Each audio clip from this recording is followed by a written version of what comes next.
almost saba. Ezu Yaban. Omo mochi omo galamse no. Omo atu omo. Yabema omo amnesty no almost saba.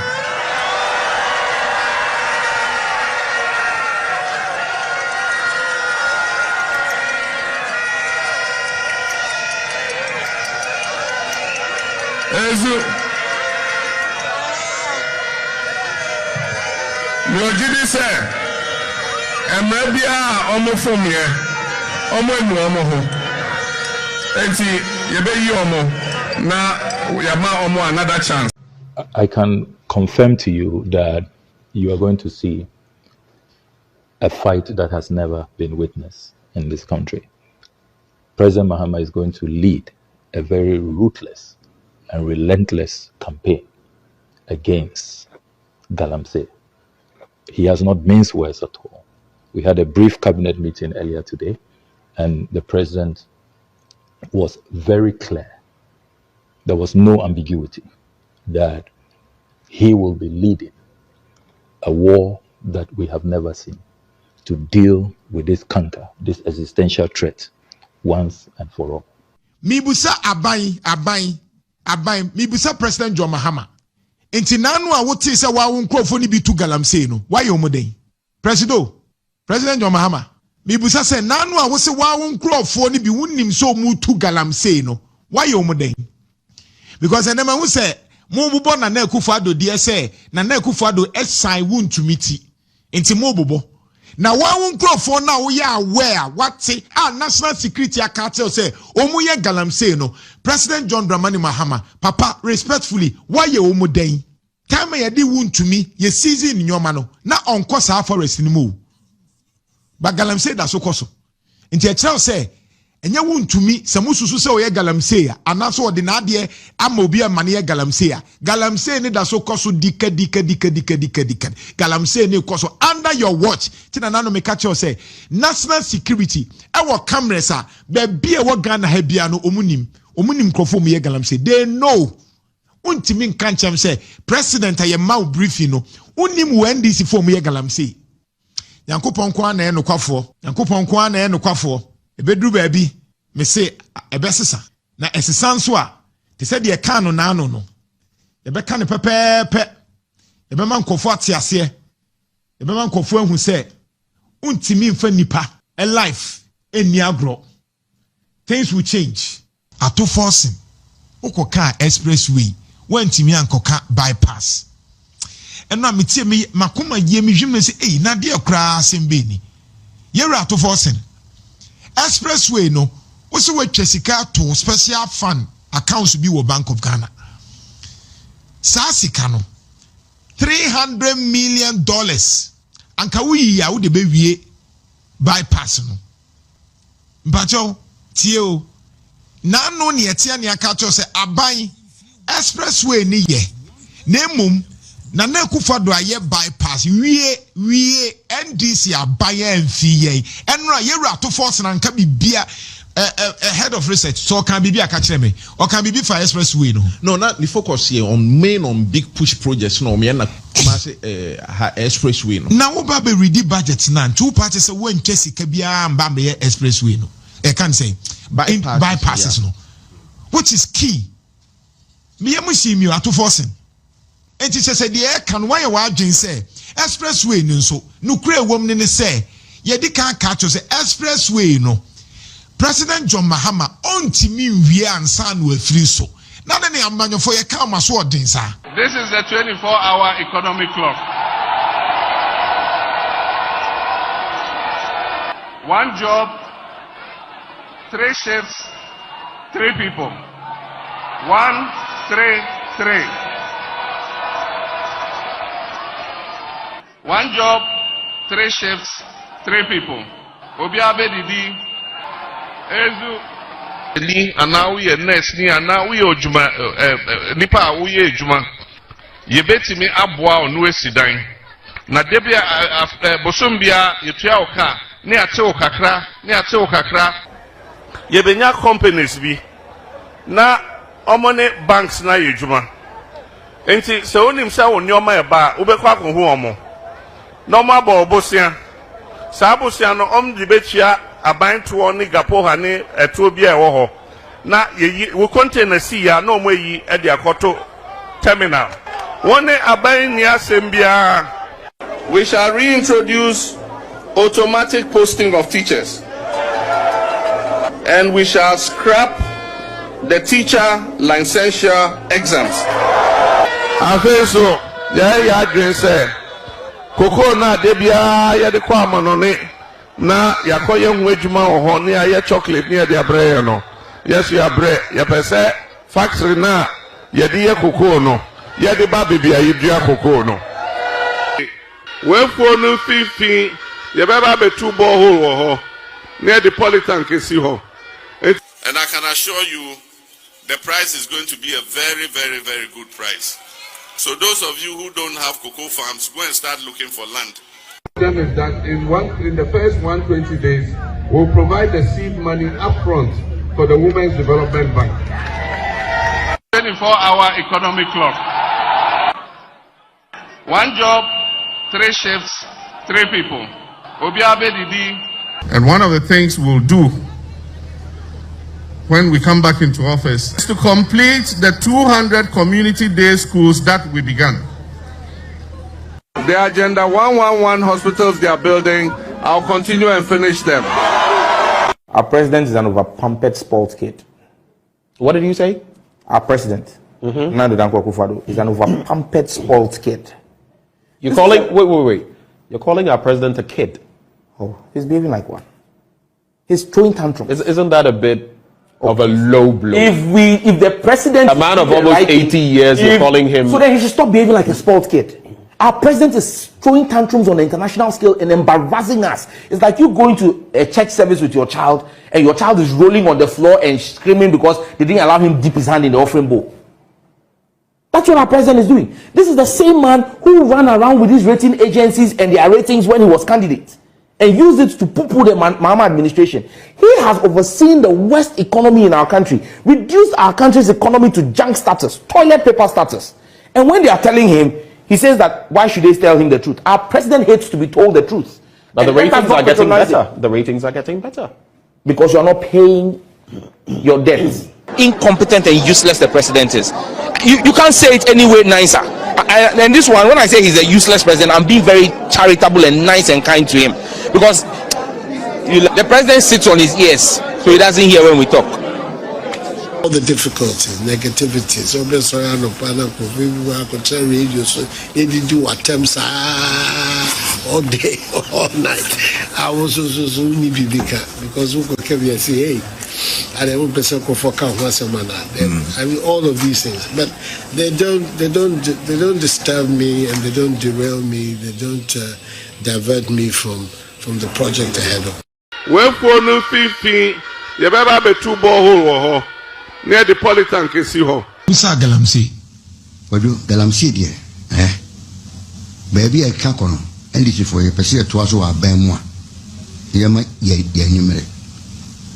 Because December, last year December, me fa kwana utumi fa barakese kwana kupi fufu ebesi edudamano. Na galamsey ni left and right. Na bibi enwe ekese galamsey. 3 months ago me fa okodo bonkum ni fa. Ehimfa. Fufu kwana kupi edudamano. Oma tiesim. Ya tiesim atese galamsey no mfidi suo enyasem kuma. Ede ne yetenchen yanka me in particular. De ne yanka fa galamsey. NDC. Ede be ne yehu se galamsey eyeti a NPP for. De be ne yehu. Ene ma 2 NPP for nyina no busia se NDC for ya fasu yehu with respect to galamsey. Debi. Bosontwe ye ma ne he galamsey ho. Be bi no me galamsey. Adanse so kwa ne bi ho. Debi. Fampo e friends. So kono kwa na ewo ho. Baya new areas bi akwadwo ne bi ni ho. Forest bi a na yi kanokra wan hi. Wow. Dia nanse na atupak kan wasem. Amaru shako kamen. Omusi se abeswa forest. Abeswa. Eno kwa dancer squad ye tu ade no a edu police station chi. And you ask the police penny to no what were they? Yes, I don't know one kwa ye ko to asetu group. ye 2AD. Ani patwa ye ni pampon sem dia sem yan kantia NPP for say wo mo ye galamsey o man wo mo say no ene ye hu say galamsey no e say o mani bio ene NDC fo bia tiagu mo man pani ko aka te say ye nkofo ni bi ye bi na asem say o man pani mesre wa san nkofo ye nyi wo mo man wo mo ntimi fo mo sa na driver pompo no mo ho ye me mo na driver pompo no mo ho ye me mo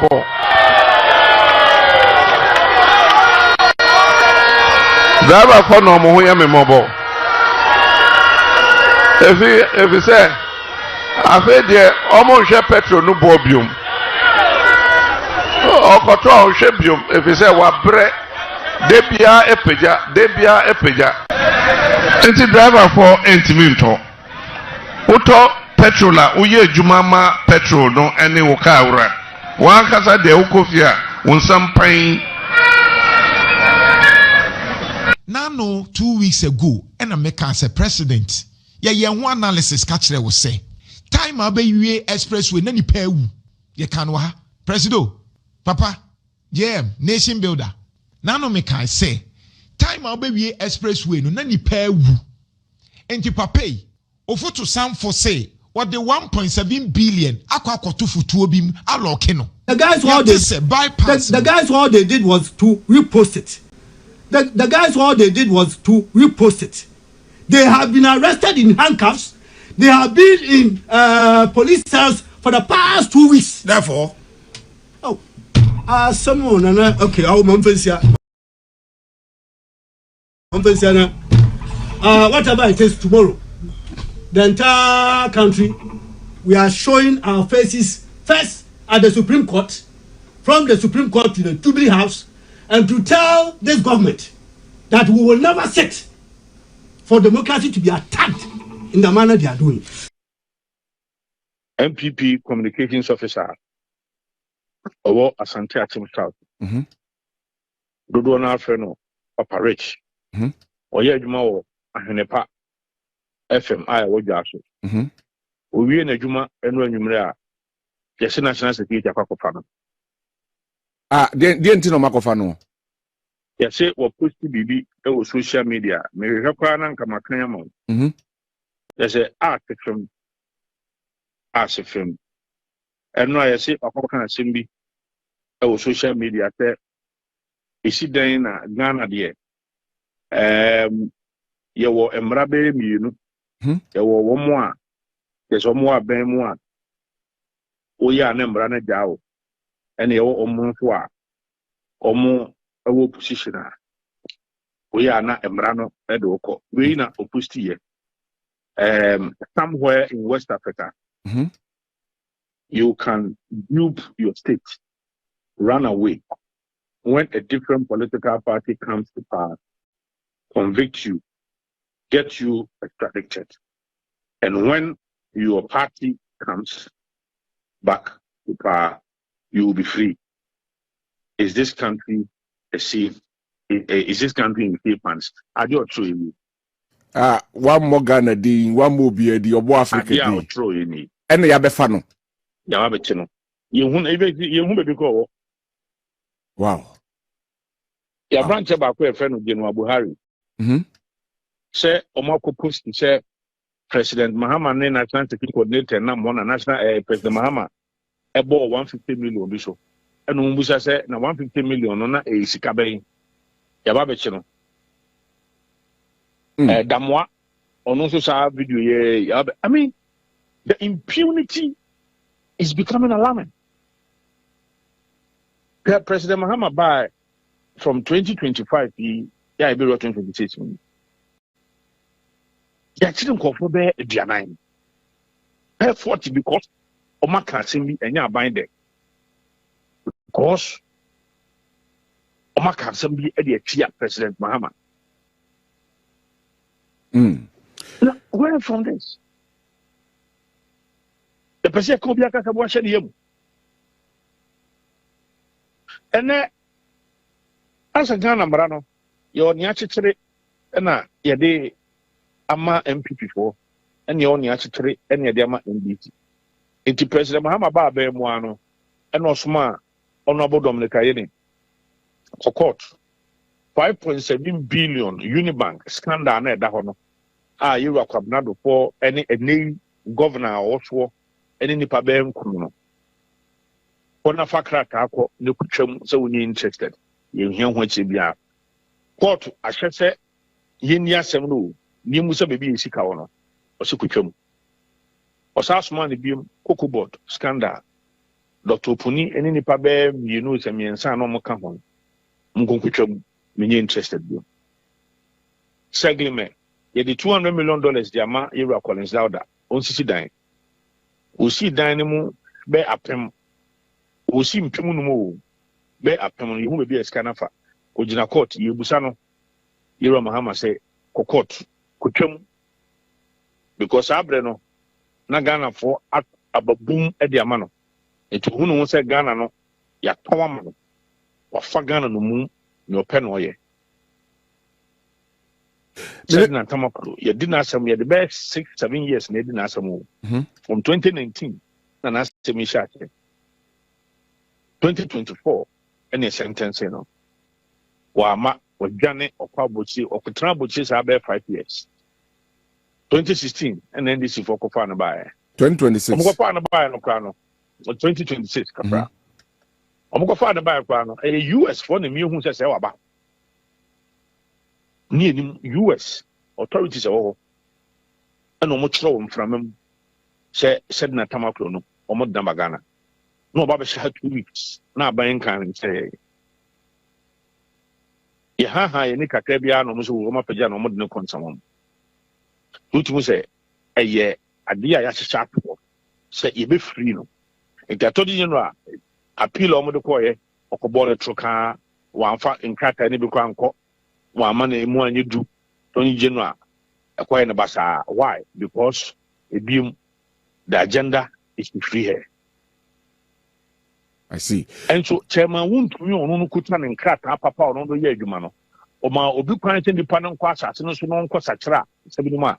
The quack of us any panel to be dance, the crew will say, oh, who could to Galamsio.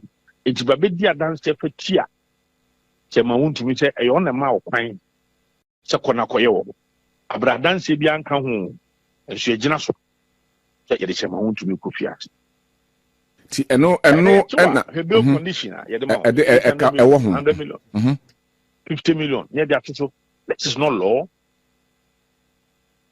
See, it is abuse of power. Now when you na nkamfu ano yes omkwa kofa bibia ba efene tribunal, all of us we must fight against this. Opinion bia wonim tribunal nya aba be ni ekuma ehu esum ka bia tribunal so yodi aba edu ko gina ni mu ye musa wasem kra ni ebu okunfo ko emfa no ko ene niema eye sum kwana Yura Mahama peso osade ene ehu bi aba be to judiciary for so ehu bi aba be to so so eye omo also mo hwa tantini ntokwa no abedi omo di asem na ehu bia be san se chief justice ono no ye penny kra no ya fa kwan bi so yi na firi ho ene se wa woto de wo ye nkyene kra wa yirem eti ehu bia ba be to ya judges for so don't think any abra you see a democracy is under attack and we must fight. Enu ni nyina ne ya woda de mo ye no ba ma me musa ba kom ense mienu bi ansa na possibly akoya woda ade no so de mo be ye de afa mountain so no wo ye mranim ni asa nole prosecute said ye wo kire mu no ma me musa o me nimu mra mo na mo ni mra se ye di asema na echa obi timi ka so ye interested nti woni ye kire biu sha ye jina bibi so asem de ye di ni echa it is in the interest of the accused ni lawyer to say atem ye betwim anamebo because accused for no nene a file way and then the assembly ko ha and then page way and then me client no e ho do no ni abesere kwan e no ntimi ma eti accused for na o ma ye han ama assembly delay no in most cases kwa no and prosecution go me ma semo in most cases because prosecution on also established before the court said you have enough evidence to convict, for the court to convict the person of the crime now was using. In most of these cases, prosecution I'm a court check say omu defense. The last time, the Attorney General says that I am not interested. It is I seek a win and conquest. Mamesa Musa said nam tamaklu ediano ho. Media mekenka judgment no madwumi yem na kakra. Ye brofo ne ye kan. Sabi emra ne yenim. Ba hwe try judge friends appeals court. Omruli omde babo ontene dia. Na chese enema amode bo said nam tamaklu no bia no. Na chese ensu nyinem mwantimi improve. Minim minese ora Godfrey Dami ena that time no ya Attorney General die. Na semu eduoson wotwe yam de bonti appeals court na nyemu bakura amfa entia because enyema wo ho no ene hye wo ho no ankoyi. The appeals court did a shoddy work and they did a great disservice to Ghana. Okay, obi ono no yeso wa pay 90 million. I won't kuti kwan so adwane afi kuruma. Sabi ono kra na chi no ya anya ne senia omo NPP for ya near the bill be at so hu that be ya man bill o fie ye di na asem no ba na prosecution awi o matemo na prosecution come abom nkro nyina awi ti na aka so no be bi defense na obesre kwan faaro.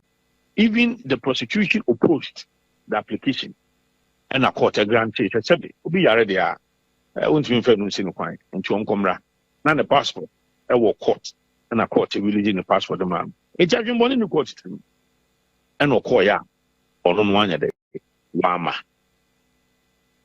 Now, court of appeal, a lot of the evidence in our one audit reporter, a year, I think it's a very renowned accounting firm, for an associate here, court of appeal and in fact, it is even on record, Crampo say, Attorney General no encourage every crowd was and called the court. Eman in some new Duprano, sounds so say, or must said in a no poor free in Tigrano. We use Ankara kind of free. They say, Attorney General no echo board the truck or court. And Anya behind a court of appeal or some combo to come by. One year she crown and cow the cassette. Oh, when you say, Bia, attention and the Indian high court is where they. But for you to say, what I question or what is charging the pan? The other sort say, any pan who's no one cop. So if I see car on physical cop. Now, which are technicalities so say, oh, the charges be effective. In fact, in the wisdom of the Attorney General, normally they be one made effective. They should indicate on be effective. Okay. Because issue ni bi wo no mo a charge kwa na defective sense prosecution no edina se mu nyina awie ntu no the charge na defective it can be cured through time and prosecution e cost so on what basis and now ka say no nti no atwa na obi cry 90 million ya wo kan say ukura kra na e so what you are saying is that you are going to throw the baby away with the bathwater. Can the offer quality issues a war charge sheet in Hona Odin is here? And how? Yawoda Muchi Famontenso. Apart from the Repertory Party, Kuben Biu na come on mood this edumadi. When you were and lot of none of the political parties there 9. And a woman we are in Ebetuga and some other civil society organization. And then every Yamiadma, the bear press conference to brief Obibia acquire first the do's and don'ts and everything and Jenny Abetuga. Now Yehunu said the echo. Ebi H 6 Supreme Court anyone you're butching. We are near the first petition at Supreme Court. Now, Nanti at the Jubilee House, upper comprehensive petition. The Ama a year man penny angasa. Yes. Okay.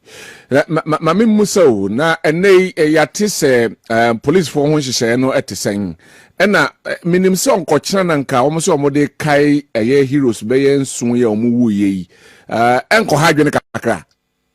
Oh, that be in fact, the New Patriotic Party General Secretary is expected to issue a statement. Yeah, they na yedisa omo official day. Na nya dia ebe ha den kwa but nyame me ya wo mu pa ne se ye nuano mo mu yi de mo ya de mo ya unim se enkraya ya se accident business master pension and thing am I see nipa be 60 any free na me bo ai unim se president omo issue statement ya so what would you have me hu ana wo me hu bibi asa no 60 oh yamfa ho wonu say enso a eto ya efe ni pe so far kwa yenya hu the accurate figure nipa ewu ye ninim se se ya no adu aduanan 40 40 ni wu ye no President Mahama etna helicopter eno nam wiem eno wo hwe owie ye se anye bia nko be sesra busuafo anase nko be group omu nyina together nanka wakekere omure President Mahama anye bia sa ho the following day no koye Thanksgiving service share white da na osai ti ho chene se omo a omo firi mu no wani agya na Musa say enei mafodo do na say bi wo already into certain situation say asa ben modem a wo mo ntina modem titru opposition no e dey aye diversionary time say if you feed into that narrative say aban mo no ho modem sana manfo ka say as promises are o say ye beba ho no nyina there are a lot of issues I also dem to but see ene e ba chi bebre gubo mo nyina mo ka kodem we need to be share yeah bro yeah papa and you see mo amokasa mo ndu jom no you must begin to condemn the government so in fact what abemwan kasa kwanko for criticize you na say one to say how na do what can say the incident near the bail condition high punishment na nya de fa want now, say one say, I think say, chief of staff or vice president or opening Tamaklu, Dr. Secretary. Yes. And then about for and then abuse of power, and then what is this? No one kind who say, I bind the Uchumutaya untransferable 2028. Yebeko. Ye, or can't tell me. Oh, your phone, sir. No, one soon, sir. Can't or phone in the pansa essay. 101 son, away. Now, I am very sure, says and President Mahama mistake Ghana for say, me bar, Unibank, and somewhere or court, 5.6 billion, Mitchum, Saglime, Sike Boom, 200 million, Mitchum, Snitch, Sike Boom, 70 million, Mitchum, Cocobot, Sike Boom, 271 million, me bar, my Mitchuma. Do we send compromises? How do we are? If you're Ghana for better banana, there be no penny. Ghana for better banana, there be one cat. No, the SCA so official Ghana for the 2 year man into no. Or fuck Ghana for no moon. A fire say I'm quite to be built PBR and all yet. We must begin fight against these things. Tiami Admochina Bia Yashipin and a call. Thank you very much. We are the national organizer at the New Patriotic Party, Nana B, and Yenukudin Komono. Was he? Yes, excellent delivery from Nana B. As organizer, I expect him to do this. And Benifone can so the show. And to Kwana Omo neighbor. What I say, ye any TikTokers and any media for India. Minimzana, we are quite big girl now, because honestly speaking, I don't think President Mahama name Nana Jane Sangro for no follow to the point say, I'm going to TikTok into the Miller Warner, as I don't know one. Agencies, no extreme way. But in addition to what I was trying to tell you, so probity and transparency and accountability. But my ideology back where maybe we need almost further and better particulars. At this Volvo Institute. Say every patriotic well, I don't know. So Rollins Institute or whatever. To come and explain to us what that exactly means. Because in the 70s, it doesn't resonate with the true meaning of whatever it is. No. Like check probity, check accountability, and check in the transparency, and ask and tell me, saying the last 50 years, one who's had any say, what I say, especially coming from NDC, the people who are propounding that. So I didn't think we are not busine. Come now, young for PN, or you know, that kind of men of status, and women of status in society. 49 years ago, NDC bar, Bemodisa probity, NDC, Satan, How much cheer do my 4 cratchy 4 near the other? Mr. Herbert Meza. There's a reason why he doesn't even like Ghana politics because I think Obama said, yeah, politics Nasiakon. I am going for Bedam. Oh, I want to open. Mimenkai. There be a pastor fire and the PNDC near the other. Yes, sir, Yamahunu, but Yakaya, when I was in him. Oh, and so if I know Rollins was more about goes you know, said I don't know, that was to avenge his father's misfortunes or Sudan. Sir, I didn't I don't get it. And in fact, this is very surprising because when President Mahama was campaigning all throughout the last 8 years, these things here okay. Me as an anabi can Pampa say, Obobo Bisua, Tinkagana for Benjamin Mujidi at Abama Nana. You don't think Rollins ko any day, sir, elements in Yankee, so what you will be, Obokra, just said, don't you watching? You said, as a new one or no matter do. I didn't know any matter do. Because the guy says that time no. And then Saturday 50,000. 50,000 yesika ye knew yesika mu and nim kra. You get 0.05. It's a 50 pesos 0.005. And they so calculated basically mu. But people die because of that amount of money. This is less than 50 years ago.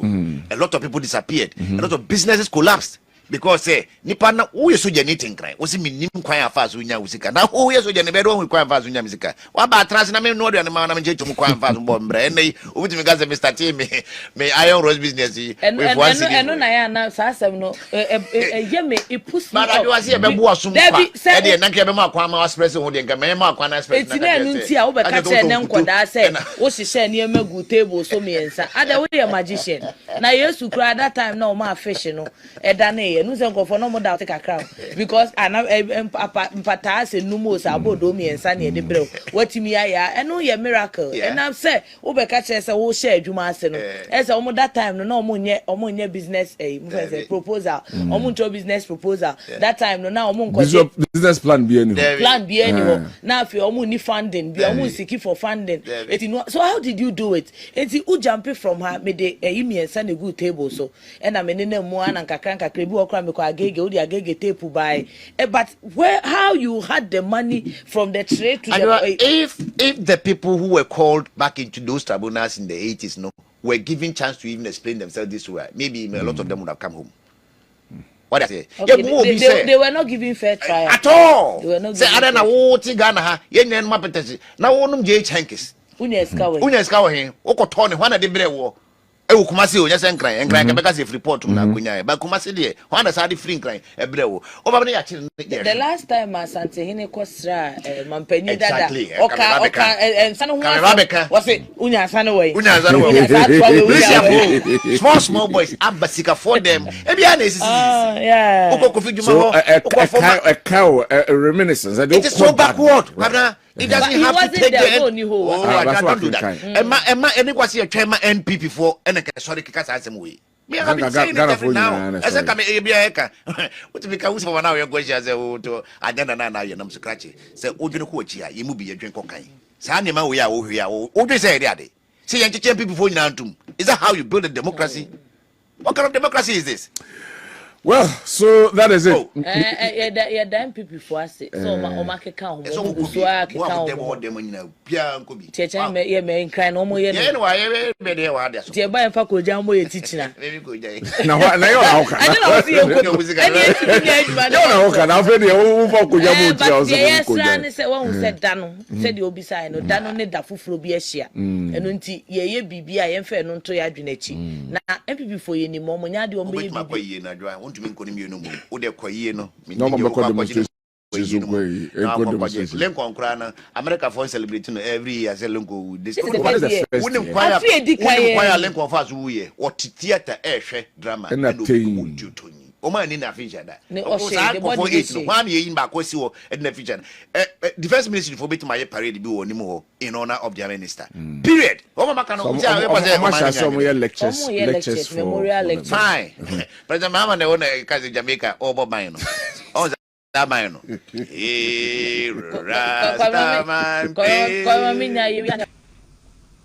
Yakoto aba ne sojafu mpemfo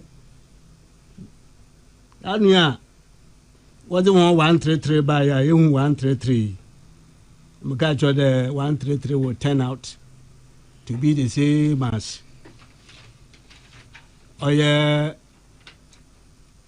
John Mahama wana sika wodi fam jida sada sika wase mpempem eventually da twelbo ni ebohu ne tenten oya 133 ya wa be wa set up secretariat a wombo form pona ho angasa ho apuni ema wo pe moframa afo ho a ya moframa sia wondu mfiedo numpo na wonyina wo hwe ho nkwa ma tra medu akada serba abem na da adwene bon ze ba mo sin da soja fo a wo wonyimdie a wo hwe da abo ho man na abatu nti ba abem be yi soja fo mpemfuri nyina the very top be yi wonyina edi be ma soja fo mpemfo wo ndabiri mokoda be hye won kran mpempem a wada homa we yi moja wa mama ababo ni ma yedinen yakopon bokoda na wa hwem na Ghana fo na se isn't obotumu demonstration for the rest of the year. That was a little cheeky, but we'll take it in our stride. Na chobe dema yabotu aba na Charles Makati Ghana fo a wasafata there watena ho mem wo yedwuma na wafo ho edwuma ma a certain chief of staff or issue letter ma all sectors of the economy Ghana fo when ya ho to the number of over 40,000 where you win edi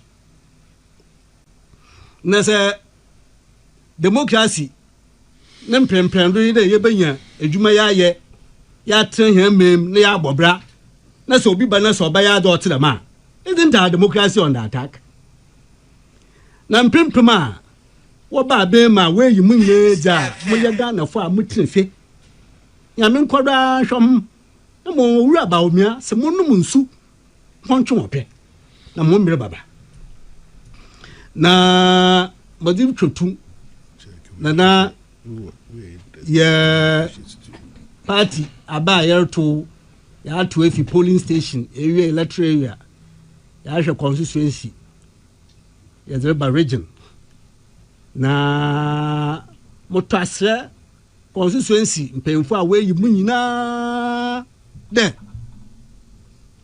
our the NPP central region they go back to our winning ways mpemfo di wanyina wanwe ke unwa wonsam yadzina botum edi party nanyim impelanga so yo the fudada ya mana ya wiema youth organizers or the more organization women's organizers why organization nasarafo communication fo ya ye training mahum research elections na ya batanta wa frequency na hwe mfi baby mbai na se bibi nkompo ba na yimpa mpo anyo ba pre ho na yidaro yo de fudada na rankasa insuntari na gua ya afọ dada a yedi nachi ma yebo nachi doma obedi party na nyima ya sen adan ya ho back to our winning ways na nachi so impa so bata nachi chairman organizer onu kada so mfa no ya hwemu mpa on ya do ye nten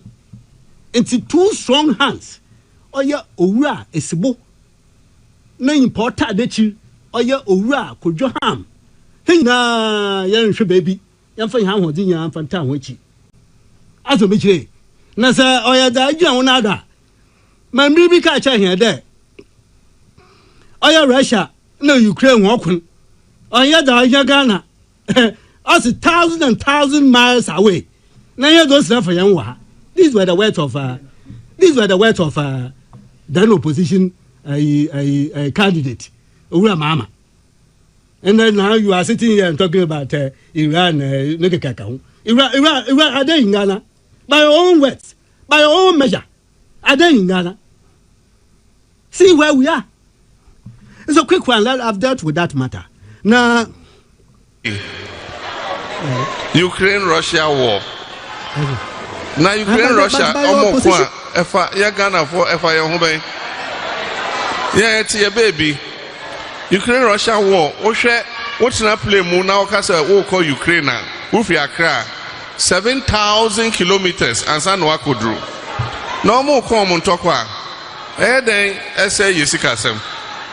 Na Cote d'Ivoire son kase. Say Russia, Ukraine no more come. And so a few moments later, Ghana is not immune from the shocks of global events. Recent events in the Middle East, which involve an exchange of missiles between Israel and Iran. These are matters that are happening several thousands of miles away. Hey, mention Kuku. Hey, everybody say me my bro. Kuku ba kun me mention bia. I say, Kuku. It's why several miles away from us. And you make catch there. So your position in opposition was that you are several miles away from us. So there was no way any such thing could affect us. That is what you said.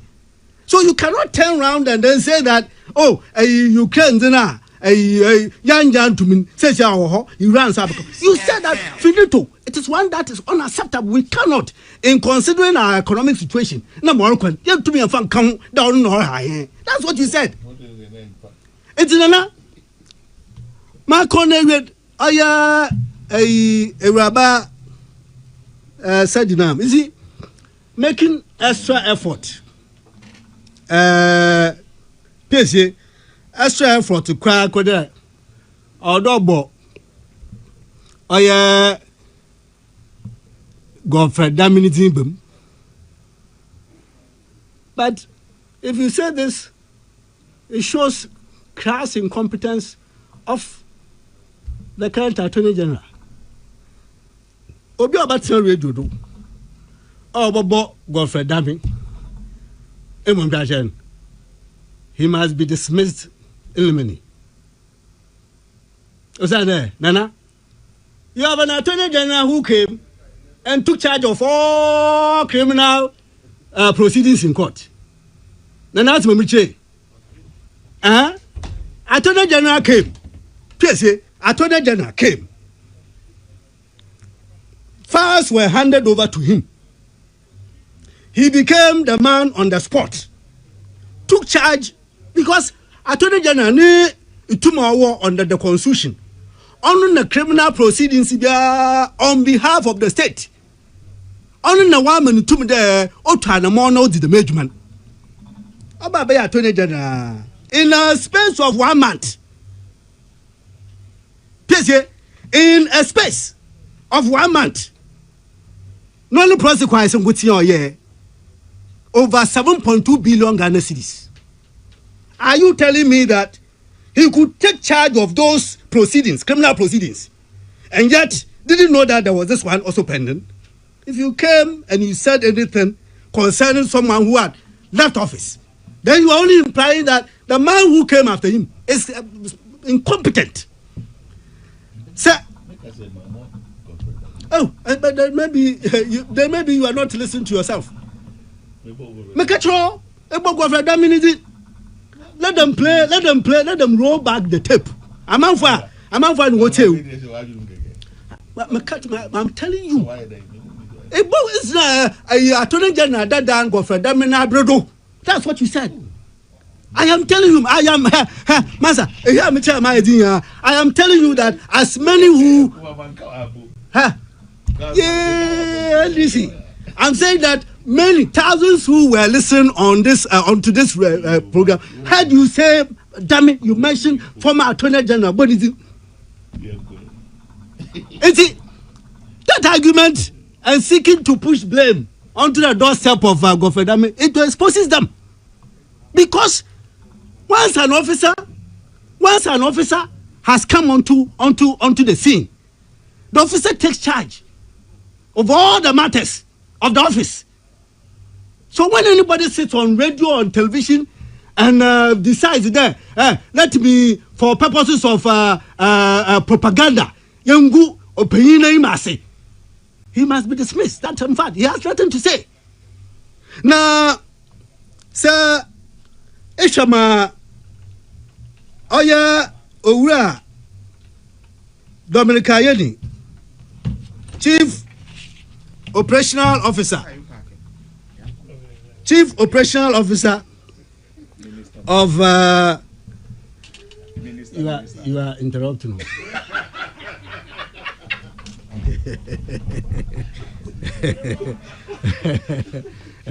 Nana, man, you a point of correction. You have allowed all of this. Point of correction. Nana, a chief operational officer of Nole Prosequi. Inche, a Quatija, my mide. It is in line with their policy. But more the judgment of the Court of Appeal is perverse. Oya Court of Appeal, more at a mwana wadaban oyada onyim brem kra ojitumo yeye onye do fata na onu odisedu ojinadu de nukwa ma min 500,000 come about tampafu by check na one can interest how nsuhu na chi about tampafu bi said na nsuhu mana oya he mo kobo oya owo no bo sense hu de ma ho mo wokra yi di yantum samansa so da no ya pele ye de wusika check ni ya de bro ema ase sadre bada kwakayi na fasika ho n fabra atode general se de oya da ma minadi oman edi ndrum ojetumo yeye oya owura Dominica yedi da mansa sunti ma Court of Appeal akan onye da odi yeduma obiyeye ibio ma owura Dominica yeni oricho man ni nyina ye de oya sika 1.8 million. What the mammy most of the quacker sensitization of people of number of I think over 85,000. Okay, sensitization a crumb for that. What by your wajuma, what by your mass rock and what by your man and 85,000 now. Woman 1.8 million. And Mokro only just 3 regions society. Messica on paper or spending just 1,300 in Kalina Habraya. Attorney General Owura Dominica Yedi say, ma Court of Appeal akan ojituma onyeye.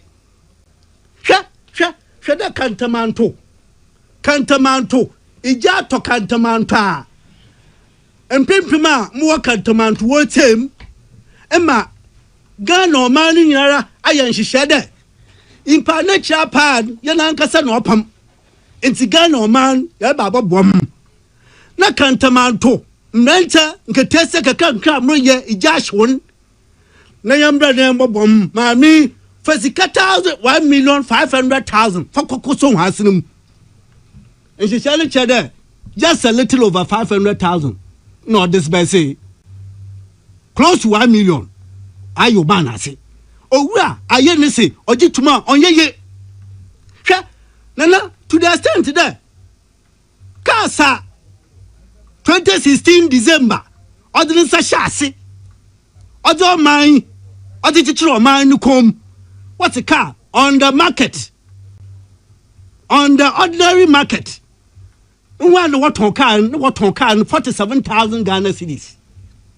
And so, mammy, or talk in Magana over 74,000 Ghana cedis.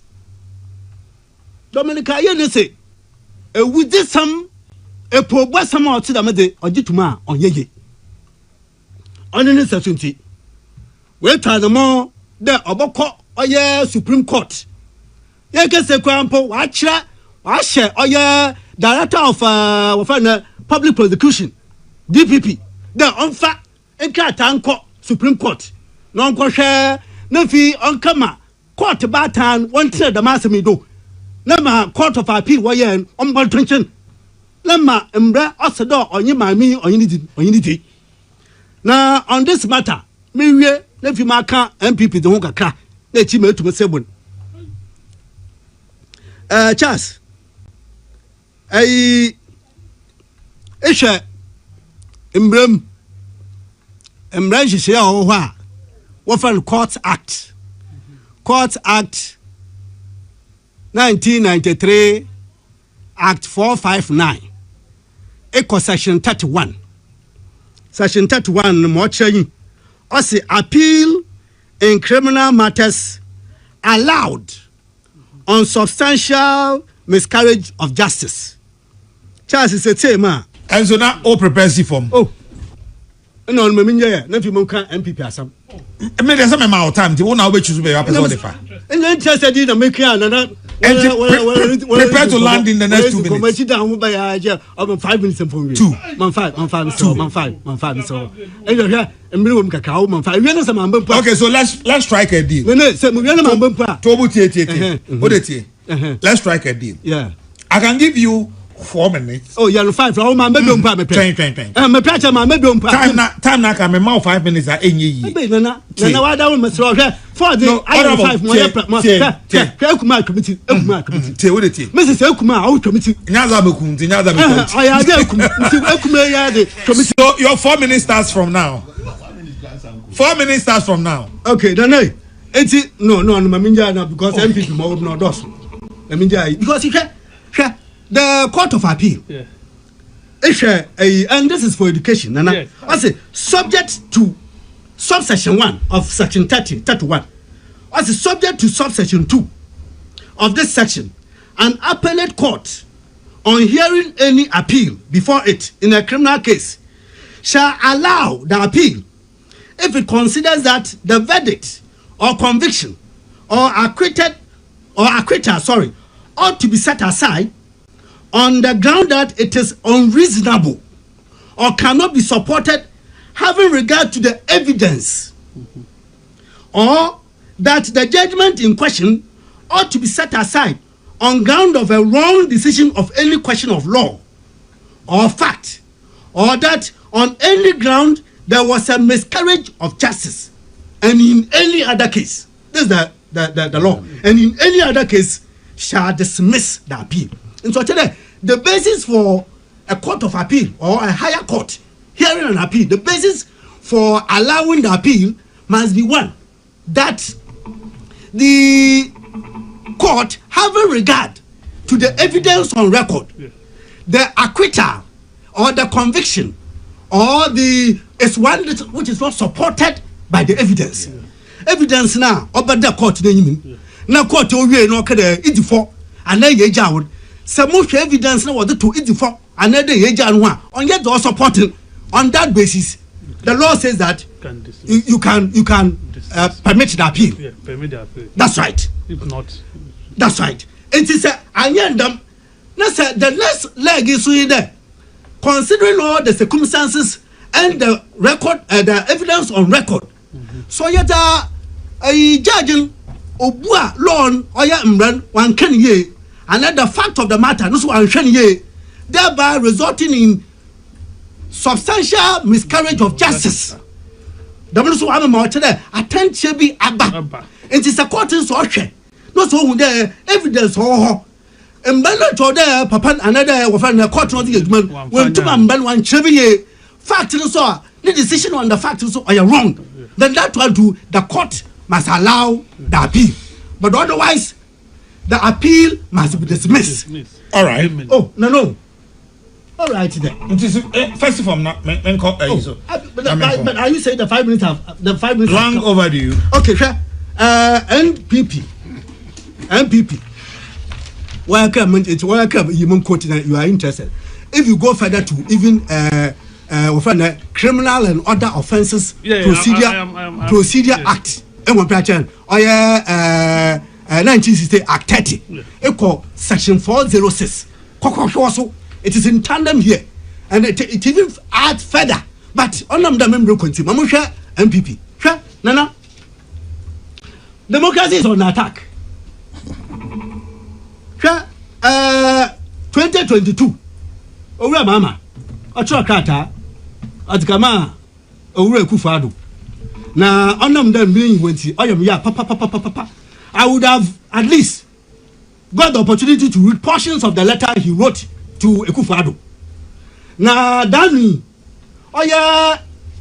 Media Foundation for West Africa. Did I get it right? Media Foundation for West Africa. Yeah, Charles, you are there. That's right. May 2026. Nana, May 2026. The man who in opposition about 4 years ago wrote to the then president. There, he was criminalizing speech. Those were his words. He was criminalizing speech. And mentioned a few that the law had dealt with them. He said that on the basis of free speech, what the law had done was only an attempt to criminalize, and indeed criminalizing speech. May 2026, MFWA, one assessment I want here. What's it? For the just 1.5 years or so. Oh, then I'll be. I don't know. Mr. Sifam, not Menko or Mama Kanasoso. Because you have done. You have done. No, you have done 24 minutes. Let me say, Miss Fom, I'm landing. By 4:30, the maid had to do. Honorable, that time now on the anyway, but let him land on this. MFWA May, what's it? For the entire 8 years of Akufo-Addo, entire 8 years, cases which were bordering on criminalization of speech or something, was about 8 of them. They mentioned those cases. May. Now they said that for the 1.5 years or so of President Mahama, it's been triple. That was May. Between May and August, as we speak, there's a certain lady called Camilla Alhassan, simply because she spoke on TikTok, and I'm told she insulted the president and the wife. She's been convicted and she's in prison 1 year. Nana, social media, you are very versatile. Social media, President Tonam, no national security coordinator. No, tell the man I need 150 million. Those are clear words.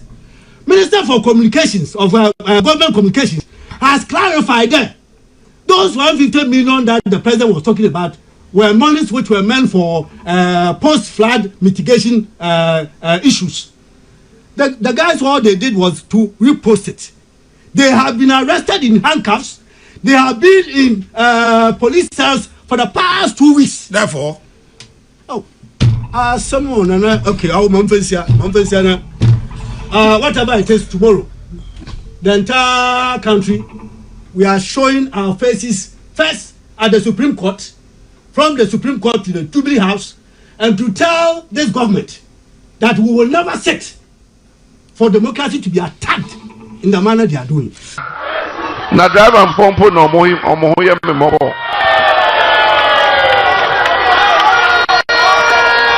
Driver for no omo ye memobo. If you say afi de omo hwe petrol no bobium. Okoto hwe bium if you say wa bre debia epeja. Enti driver for entiminto. Uto petrol a uye jumama petrol no ene wo car wura. Wan kasa de ukofia unsam pan. Franco, that's to do with a driver for if you trot taxis and the commercial drivers in general. Nina no any say passengers be no asebo mo can say a driver for I shall say to katikam. Wobra the authorized body. To me says or to cut or two. But I want to engage drivers. And then me pese minion driver form me. I want to engage you. Me pese nyina yenche. Are we being fair to the drivers? Or mine no the no. Yene driver for are we being fair to them? How many times and I have to fang now, how many times? When was the last time I would say the authorized bodies? No, am I a new fair abba? So I want to understand the drivers because we'll be saying maybe all quality again 6 cities, say 10. What is it? Yes. Surprise is it true? What TB, Franco? And I want TB. Over my TB. Obia reporting. I a lot of complaints. People calling complaining. They are registering their displeasure concerning that. Yeah. Okay, so mobile yanamo per driver phone be the amame. Na me no mo di nkomo ne ahwe. Ne abisa o mo se eyede asemo a. Eye no cry in the first place, eye no cry. Mo amotutum. Na motutum so eyede ntia. E na ama na ba ne saa. Na why na mamo motutum, why na mamo tumi no. Na ye wie ne etia driver for ne ehu a anase bia anya tutum. Because ye mpanimfo for the anim no they are being insensitive. They are not helping us. And until I'm a well, I don't pay my voice note, WhatsApp line or Entuja, and so far, mommy. Your WhatsApp line, I'll wait with you joining in the screen. For voice note, especially with a driver, your voice note, Kaka, old driving, Pebebijina, so don't talk whilst driving. Why? It is so, oh dear, Peso, ye bibia, Pebebijina Kaka.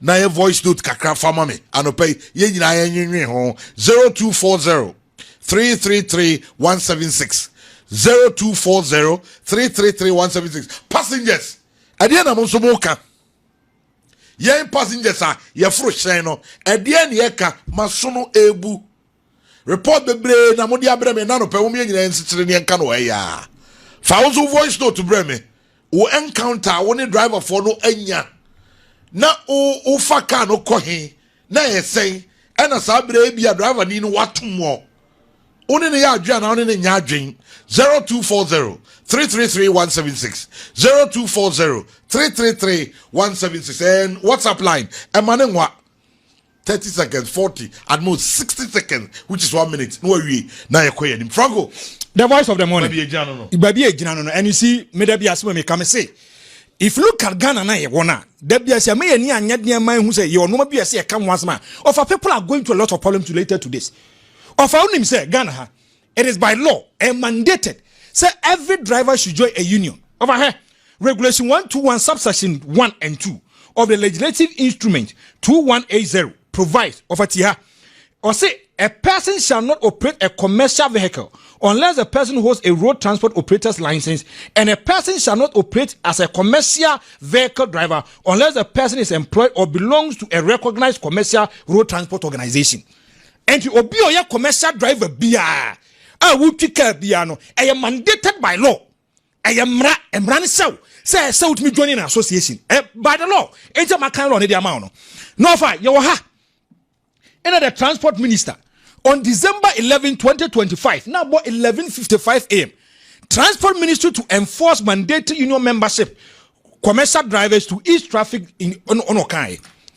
Of I am shady. Now drivers say I'm come and say, I'm on force to 2 cars can and 2 cars can they I say they are doing it at an illegal way. And yes, I know moka. All the so much say cars can one of free. Thank you. Of a cars can be to more.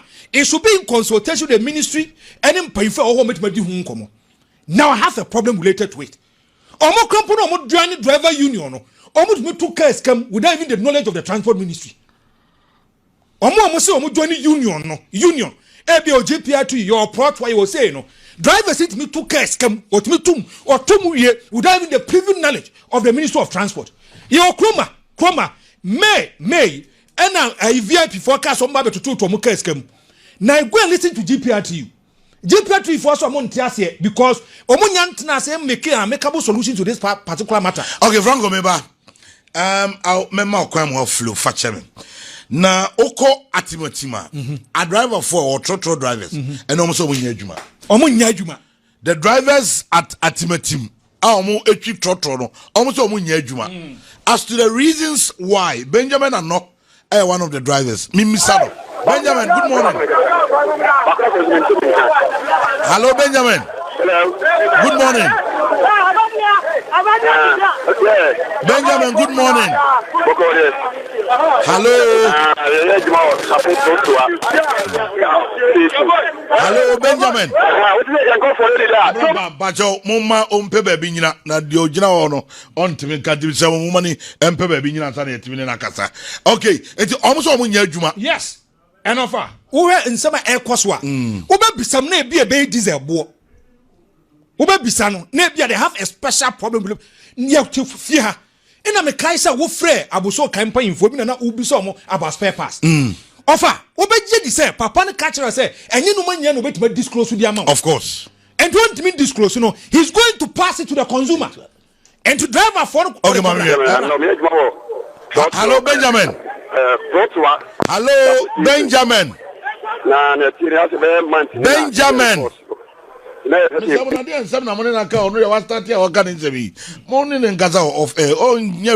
Movie on. Okay.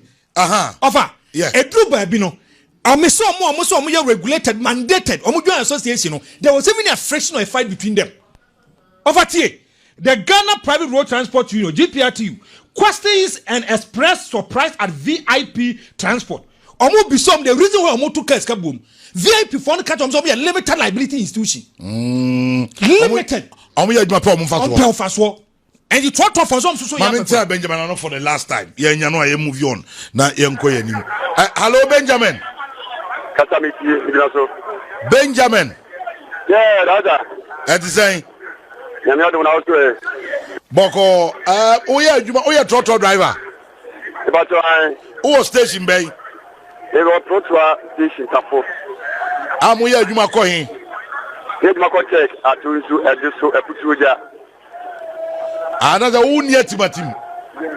After it, you know, I check at to ediso eputuja. The muya juma ko timatim na. There you go. I become me and say timatim trotro drivers. I check trotro station. Amuo tafu. Yeah, trotro anko ne timatim ko ne maku ko sufla anko. Yeah, trotro. Okay, the momo tafu ana to mo wen. Yeah, tafu at tafu drivers amuye trotro drivers amuye adwuma ko tech ni atonsunum asem ne yekan. And I say net what total driver. Okay. Yeah, other idea asemo a idea na ba. Oh, bi my ni na say. On the be month na this year course ro kakra. Ne senka ba na mpeni for me to ke my say nya. Yeah, jumana. Iska ta so dia keep share like be ne o tabi ne na da be ya ha to na enkoso. We go be we know this kind na ko this so to kra be kra na woni kra enya asem.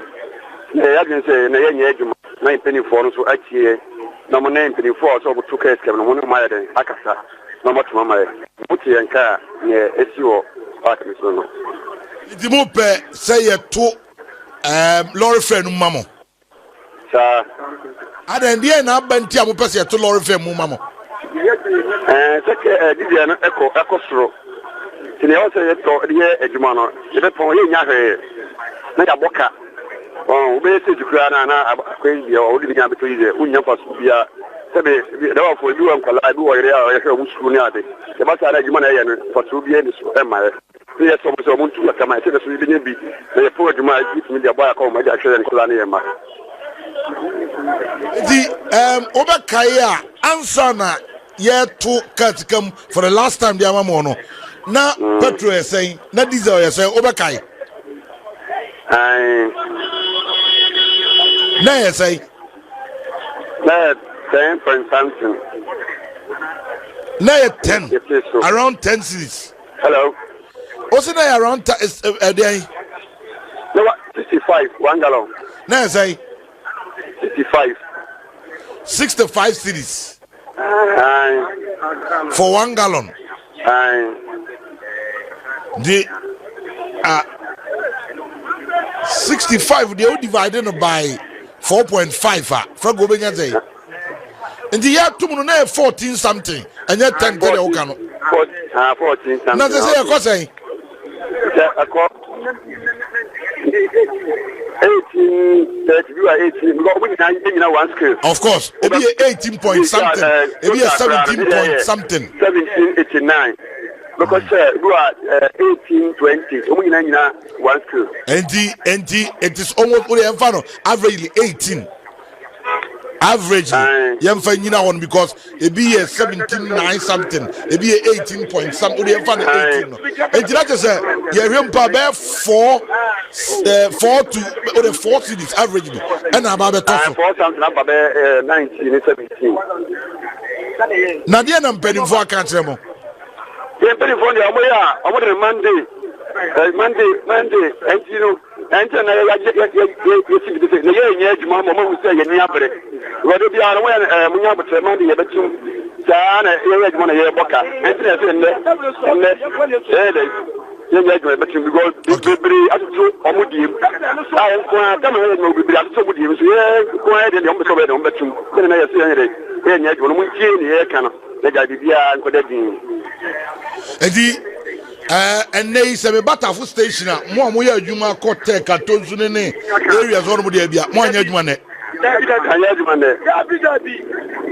Hey, wow. It is a net 1 year response. I'm more pa. I know mobile. Hey, now better says, Mammy. And the I would be ahead any money in Colorado school fees. Who did you say is a driver for Cromwell? Yes, it's your driver for the whole Ghana.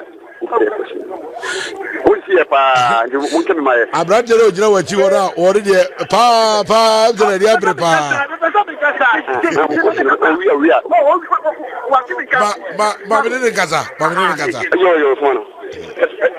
hello, but you guys here. At the say.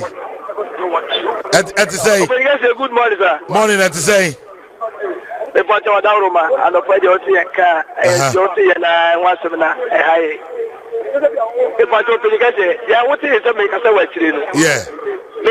May I be free? With a wall, and I'm a food station at the bottom of the free, when no mammy. I'm a tongue about noise with Chumufricano. If I I might be a child of worker. It's your Jumana, any Emma, now, you don't call Juma, you don't call Fee, that's Abano, SCA. Yeah, get here, you can't say no more. If you go back to the people go to the market, yeah, don't put the phone that I said, you don't form a call. I said, oh, what a four, I take ya, service to Mafia, I saw service to Mafia. Then, take Rono, I put your little butterfly. A more municipal on say, on permanent to no fail. I told you municipals on permanent to fail. On the abandoned the Baba. I take you 1 month, you just another chance here. Yes, here's my worker. May I didn't be to car, the capitalism. Sundays, the you want me poor, Michigan 9 million, which will be the 4 million. Yes, it's trended. May it is not making the sign of the government of Obama opinion. It has still a music on my living. I don't know for you. Over any it was for your prayer, sick and judgment. The kind of swap. On the set. Very funny because I'm going to be a chain. It is Gulaba. As I and everyone, a china, that is our opinion. Okay, Mate, Madame was say, Manya, mo point ni yeti, Yabasha and Impenfos bedding come out. Why? What my opinion? Yamisham, okay, Yakotafo, Ekodin Komoka Crow, Franco de Yamatame. Na Mabas Studios, Cecilia make us say, me what driver by qua, or yeah, you was so full line. And I'm over Conso Juma, I was Sofia. And by my minimum, Suyanin Komoka Crack. Now, young court, Richard Aquaba. Now, where? Okay, who are so full line? We are Juma Coin. You are Sofia.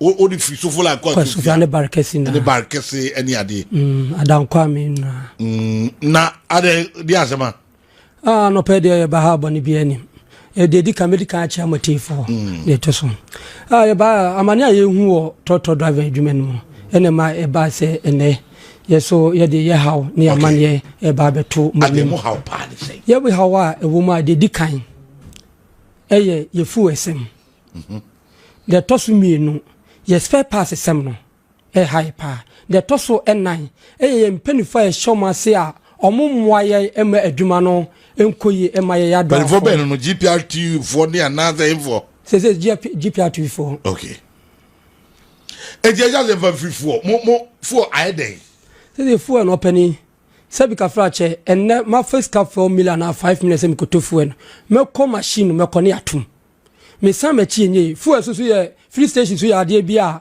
opani wo ko no na de abufo 2 car from ma wo de gallon be kwa akwaje when so be jawo sikwem sa etu ye ju kwem ma wo de gallon be kwa akwaje te wo de abufo kra du on ma ezama sa oto ne sa mutimi na wa ne ye de enko tu sika no so enso de eso bia eso oto fu so yeso eduguma sabi ka frache yeso ye twa de totot totot na yeso ye twa ne sabi ka frache obi obi wa be fro no me se man tot kakra na so me je kakra ndo to on se ya sabi me so metimi aboabo no ametimi enya bi akotofu eni bi na menya bi so ama me kawura na sabi me so me wabusua me so menya bi enti ya totofu onu me pa cho ya tutum pa enti mo pese se die na nkezi se aban no na se yesre no yesu na se yesu agu aban ne so onye dai se aban onya efo no enkasa maye na se obete so kakra maye enyo no o se babia egina yi adwama so no wi ase efiri so aba ye ni control opani sabi ka frache memetie na de mu kache me ansa aban be transfer obebo mo bufu esem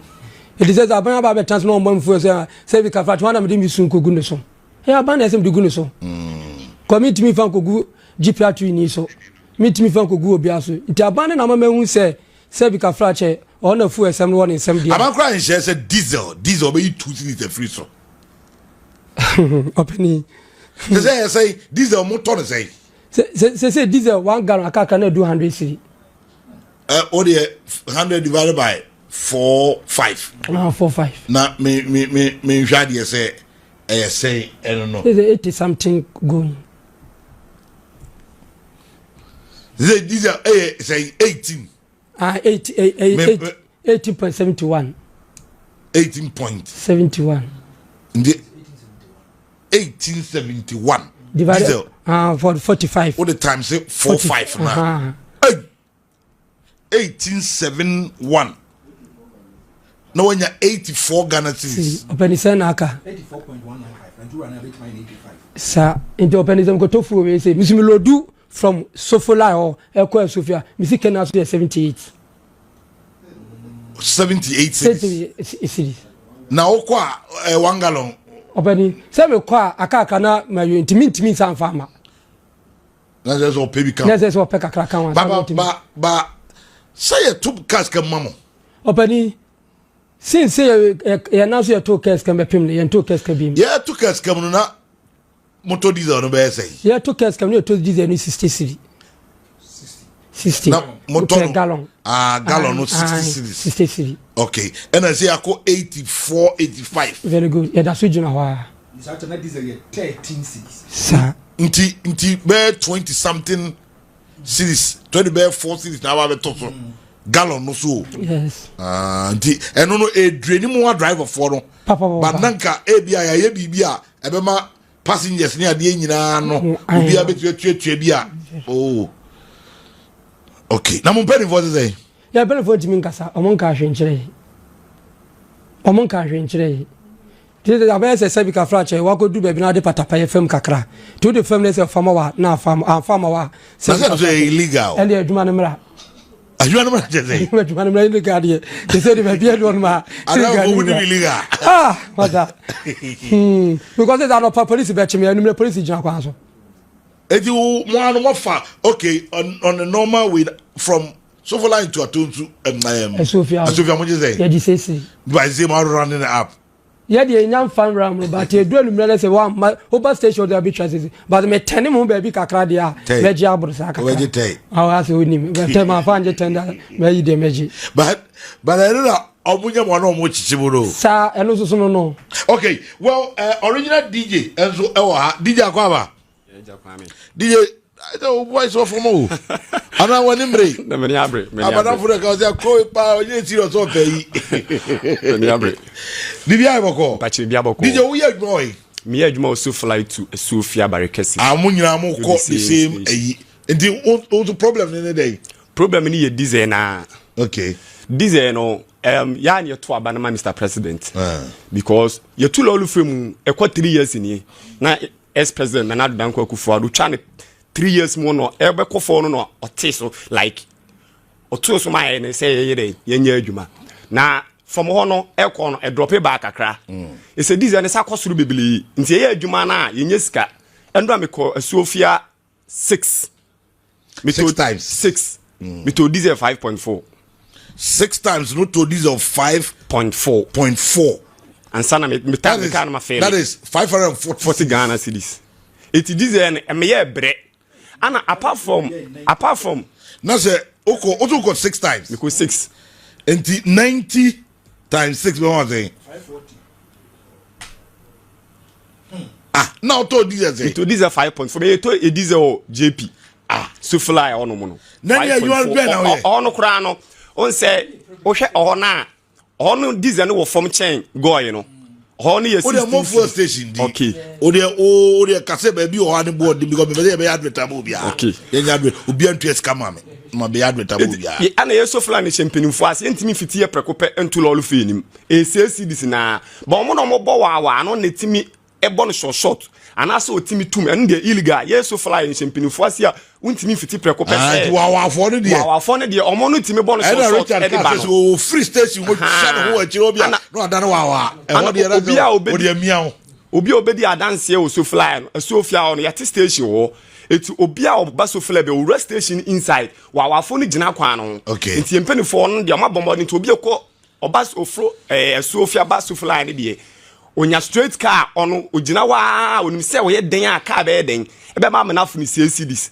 eti ama ye bre ana spare parts no brake port any cross robbers ni nyina but ye no drivers for no yentimi fiti prekope ntu yolu fem gise wawafo no de omo timi ye de mo pe ye mpenifo no mo so fla omo na ese omo ka bi ye den e de ma ye na fair no so mutum de ma ye because ye pon a ye de sika ni nyina to dize at the same time ka wona de onim se ye to dize abode a usesi de se wo ye de ma no eti ye chop money na ye be kwa na ye de kwhye dize enim na ye kofia ye nya sika ye den emfa nkofie nti ye bre o lolu fe na impa ye so mutimi ye den etu lolu fe de ma ye kakra okay say mpenifo still on nkanhwe mpenifo nkanhwe ye hye mpenifo ase ana se duru anwumle kwa na pese wutuma udi agre be fine no ana be yiwa fi station wonom gise bia se de me master ken like utwa ho baabi na bia wakọ bono short ana ba se ye hye GPRT use e so flat to Barekesi na Sofia ne de omu station inside all there heading okay say e bia obetu anka do pebetu lolu finim point well noted. I think said the same thing nana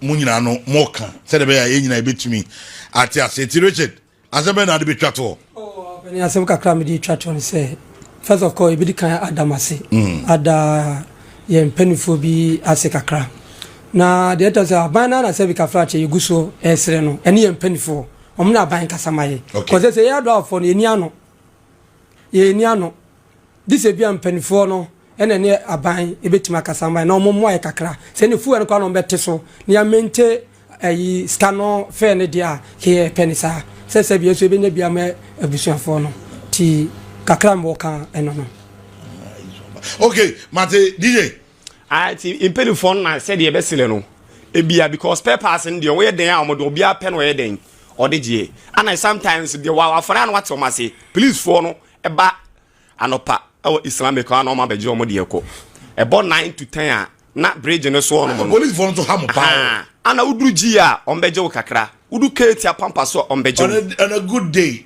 ulodia udu tua police awro be say day one dia be 4 to 5 dia okay so tua be 5 bia tua 10 cities 50 na oko ubetua and then also no on betimi achew and obetima jo be 20 cities 100 cities and watch when no nye se bia wagina ba bi se ofa nipa and it na ma wawafo no ebo sort no because on fa the bottom sika entua eno no into obeje every passengers for now but please for no so ka ho bi and am wawafo no ye den mate and original ka you wrong openi kaka na me ka se emre mi ko dam ho kakra wo santa se trade ho no na me besini aba ketia no openi mi dru be kwara Santas about oba kono kakra ni gina ho no ene yembo mu din kese omo gin kakra 10 cedi no maji ubedu be kwara about no mo se gina ho ene so 10 cedi ni agi ubedu gi yes se gina ho 10 cedi from Santas to gi what you are 30 cedi open me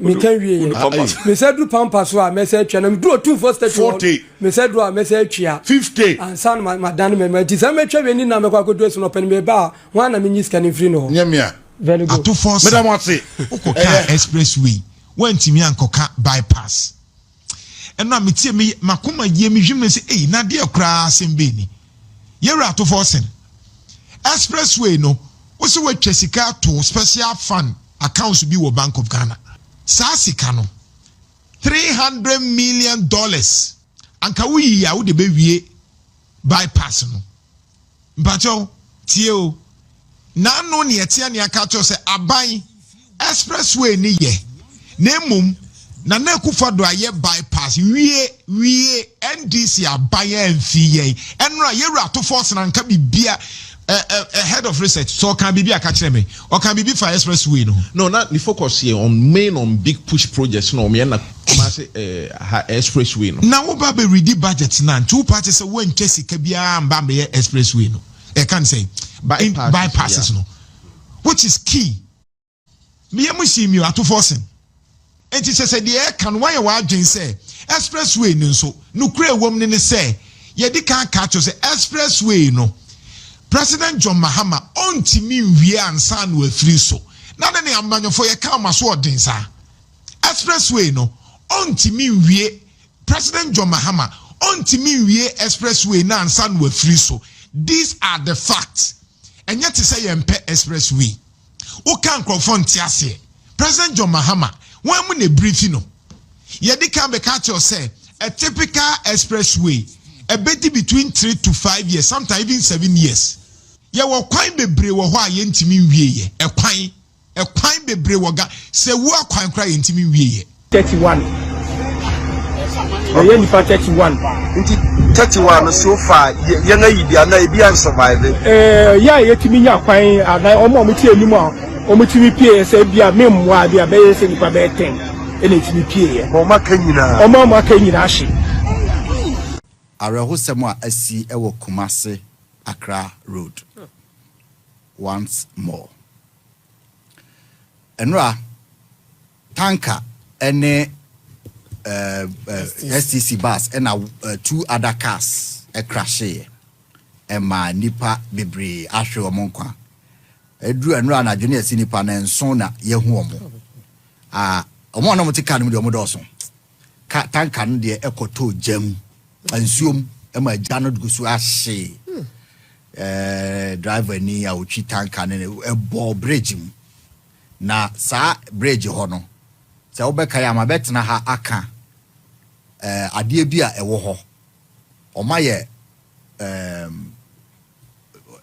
ramp speed ramp before so be do bridge ne so no etoto cars pa before so be do lender door ho no na minim de okoye sa driver for na complainia eto car pa na eto so a bridge ne ho nti no so car bi ba uni any opportunity to divert me makoto accident so a nipa baako se bi wawuda ne car obo ramp no so driver ni bi adu o se wa had say dey wa no mu wo because uni hu se ramp no ho na e bush enti obi bia ma wadwim se speed ramp ho eto cars pa enti enu nipa a mo ahwere o mo nko ma hye na kwan no e blockade on say we so bridge so enti uni ba bi afa kwan ne blockade for several hours enu nipa ni bi di so many hours e Kumasi Accra Road na arehosem ne say amanyasam eye ye de wo man mu hadodo Ghana amanyosem ye dedodo. Enti ade ehia no ehia ye. Se enka omai wei amanyosem utumi atofom bese mfie mienu a na yakọ the important things ehia omai no a enka yebeti ani no yebekasa amanyosem no kura yenyai because obi ahụ beto no amanyosem ye dedodo sanya amanyosem a enka unim se according to many economists Accra Kumasi Road no West Africa's most important road. You know why? Ghana country port. And yani omaya yani bi entem ye si tema port no na the whole of West Africa be any port. Ye kasi ye si strategic port. Shape it me be doki ho. Akese o. Enti aman na omani mie omani amie ntem no. Ana ehwa amie ntem no. Obi a de ne niam afa ha.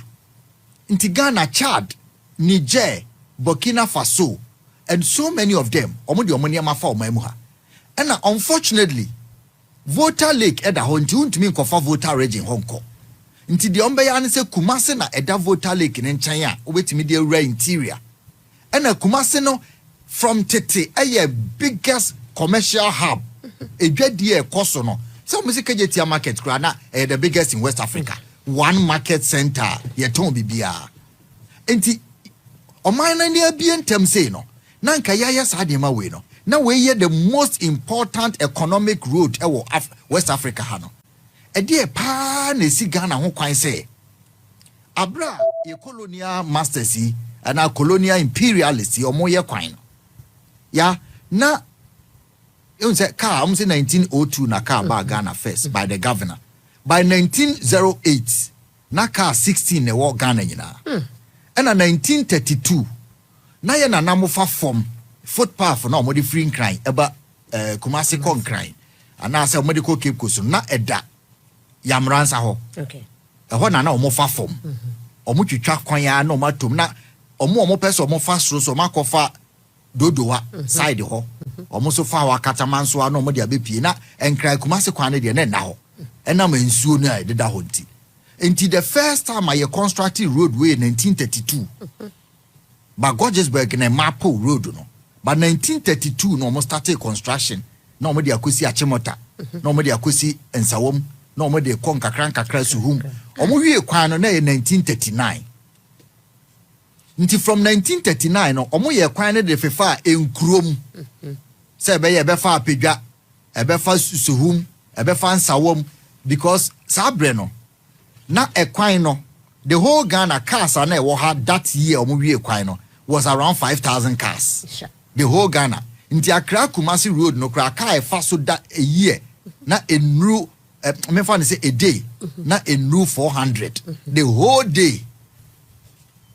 And a yatna huade equine, and ne or maybe any one more call many more. Or more yaquine are linky two cities, Edifon Kruakesi.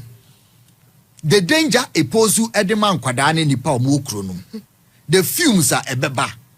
Any said ye be delay traffic because krokase. Can you imagine say ote car move free France eko Germany and now free Austria eko Switzerland na enenam krom okofa Milan okofa Paris and can you unruda nti all the major roads no enam baby a emfa krom Ghana atima ya hwe han atna Accra Kumasi Road. Ye real kwan na car se fa so enmro 400 a day.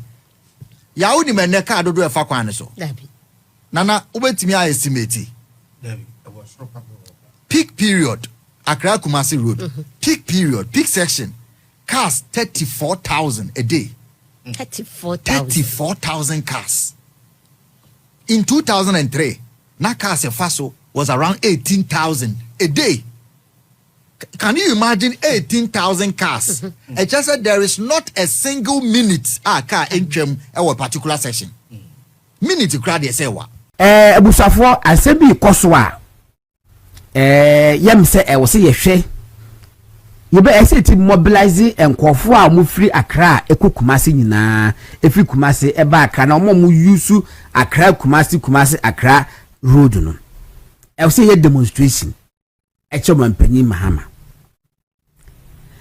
Omampanyi na Kufuado In fact, I'm starting from my penny John Ejekunku for that time. No, na baby, I fell potrasi.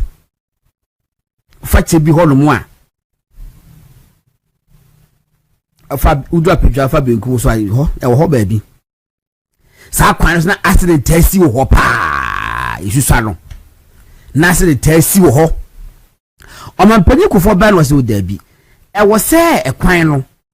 E wo yi free chebi kromi so de beto akiri. Na ku nkokọ de nso no wonyi free nkokọ krom no fa beto akiri. Na se de be ya ayi no we kose ya be mienu cars mienu timi ko abrabe obia mu nsa ho we mu ko ne so ba obia nam ni lane ye mu nsa ho ye obi nkosa ne yonko ho ye nyenhia mu rather. In fact o man penikufo kwa yes no according to experts no not distance from Accra to Kumasi na distance from Kumasi to Accra no it was shortened by about 20-30 minutes. Because we yi beto akire no ntino kwa wutumi etiaso kakra na ama traffic na abafom.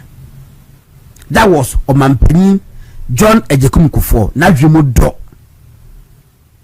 To no wa side bypasses ni mienu. Afei no wa nwie kwan no wa nwie ha se no ayekọ no wa nwie na Professor Mills ene Mahama bae adapafo mienu. Adapafo mienu omu so kwan no omu ye kokwa asasa omu ntime anwie na nakufo do baaye elo bewie kwan no na by the time wo wie na kwan de aka na asase nakufo do so adwim ka se dabi accident test kwan no so dodo entima menya bypasses 4 bypasses osino enyinam ba ko ka ho osino enyinam kolongo. There's another one me say me try to be ba me hwe enyiresi die na ha osino enyiresi enyinam ana kolongo ena waye by 4 bypasses etika wo kwa wo nhia ka bia wo ba wo nhia ka bia wo fa hol straight away ekwan no o ma ye bi ba the term NPP free so 2025 January 7th no na ya kwan ni bia kwa kodru 75%. Aka 25% penny ewi. Ebi 55%. Ebi 45%. Pesa Mahama baya wasi want to aso na wode do obey se obakoye new expressway ye de be fa hen fa kofa chese se ye kofa mentiase mbo afre ko fo asa yirebi se minim se obakoto insa ayi kwanu so asifo su kwanu so se de be fa mu akwa pie bogu mi de minim ba bi kokko mpa se akwan fa expressway ye start eso aban start di hu sika ama ekwan mati bi dase yenye ekwan da be na aban ye kwan a wonu ama wo bia